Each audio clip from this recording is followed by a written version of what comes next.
Hi, I'm Sarah Sommers and I'm back at the Her Studio to do my Behind the Mix session. So how do I plan my live set? For my Her live set, how I planned that is I wanted to use some of the things from my hardcore album, which I brought out earlier this year. So I sort of picked like a mix of some of my things from my live set from last year and some of the things from my current live sets and sort of brought them together.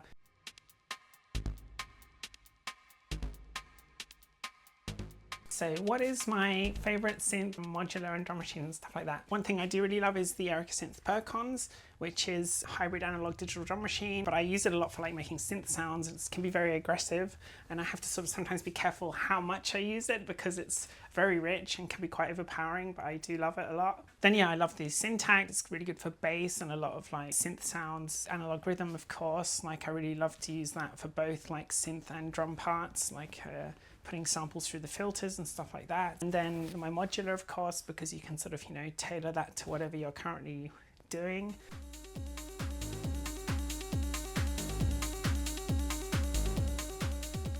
So this would be an example of one of the sounds which I use, which is in my hardcore track, which is sort of earlier on in the set. It's very heavy and aggressive kind of bass sound. And then there's like this one, which starts off like quite sort of mellow, but then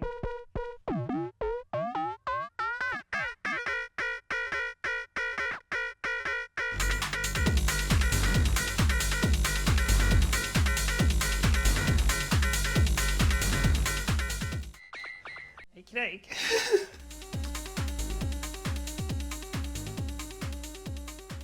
So did I encounter any technical issues or unexpected glitches with my hardware? Yes, always. Like I think it's very rare to do like a live set and not have something mess up. It's actually a couple of things happened during my set. So one of the sounds on here, my modular, I sort of like bring them in and out, and I think I had this bass sound which was running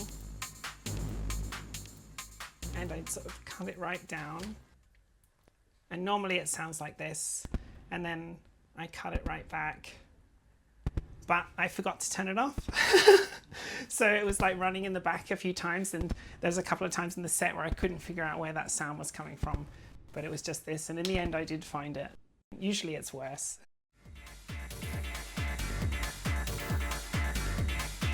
What's the best advice I've been given in my career? So I think actually it was quite funny, just like randomly with a friend at some event, and she just said to me, oh yeah, it's just like a snapshot of like what you're doing at the moment. And that really resonated very hard with me because I always held myself back from like releasing an album because I thought it has to be like perfect and the pinnacle of everything I've done and like an example of like everything I'll ever do essentially.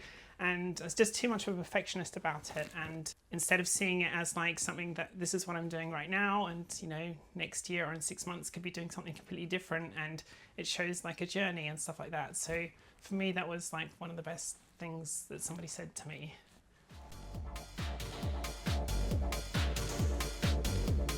So what message do I have for other aspiring artists out there? I struggled a lot with like perfectionism and not feeling like I was good enough. For a long time that held me back. As advice I would give is to like set smaller goals and incremental things, try and achieve those smaller things and test things out and try and fight the fear and take a step into the unknown. And even if you think it's not good enough or people won't like it, because when I first started playing I thought I might get booed off the stage. So I was like very surprised positively when people really liked the music I was doing, even if you're afraid to just like try and see what happens, because you might be pleasantly surprised. Well, thanks for listening to my Behind the Mix, and it was fun to be part of this. I'm excited to hopefully see you again sometime soon.